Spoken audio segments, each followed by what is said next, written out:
Imagine 200 years ago, a wagon driver goes up to his fellow wagon driver and says, I want to tell you what Gan Eden is like. He says, you know what Gan Eden is? Gan Eden is you get to your wagon, but there's no horses pulling it. There's an engine. They're like, what's an engine? They're like, whatever, don't worry about it.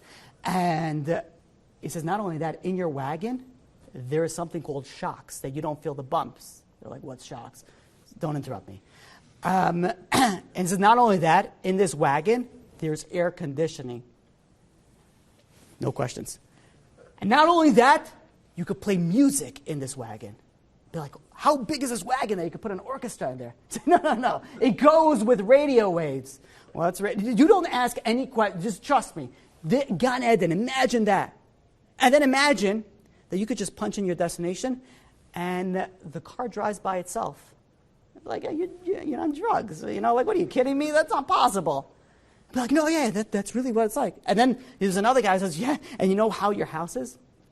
You walk into your house and you could just talk to a system and it turns on your heat or your air conditioning or your refrigerator or your microwave. You don't even have to do anything. You just talk and it listens to you. I mean, like a servant? Be like, kind of, but it's not real. It's just a machine. Be like, you're unbelievable. There's no way that's going to be. And it's like, oh yeah, there's even better. Like, you don't have to go to the well to get water. You just like turn a knob in your house and water comes out.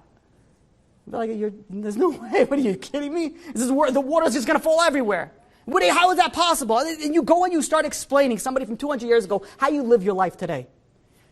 Your clothing is dirty, go throw it into a washing machine. A little box that goes out dirty and comes out clean. It's unbelievable the way that we live our life. It's unbelievable that what we have. But the problem is that we're so used to it, our perception of reality, we're so used to it that it's like, I can't believe I don't have a washing machine in my house. I can't believe that my air conditioning is not working, for a day. And you get so upset and be like, what a bracha it is? Do we ever stop for a second? You're sitting here in a synagogue that's temperature controlled, that has good lighting, there's so much bracha over here. When was the last time that you went, thank you, God. Thank you to the president. Thank you to whoever is, running all the synagogue. There's so much that we take for granted because we're used to it. You look at the Torah. You open up a Sefer Bereshit. God created the world. Shouldn't your mind be blown by God created? That's crazy. The flood. Matan Torah. You start reading about this. This is unbelievable.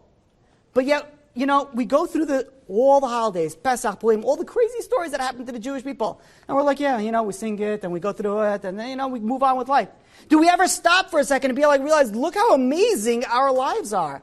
Look how amazing and grateful and thankful we have to be to HaKadosh Baruch Hu for what He has given us. When was the last time that you said thank you to God?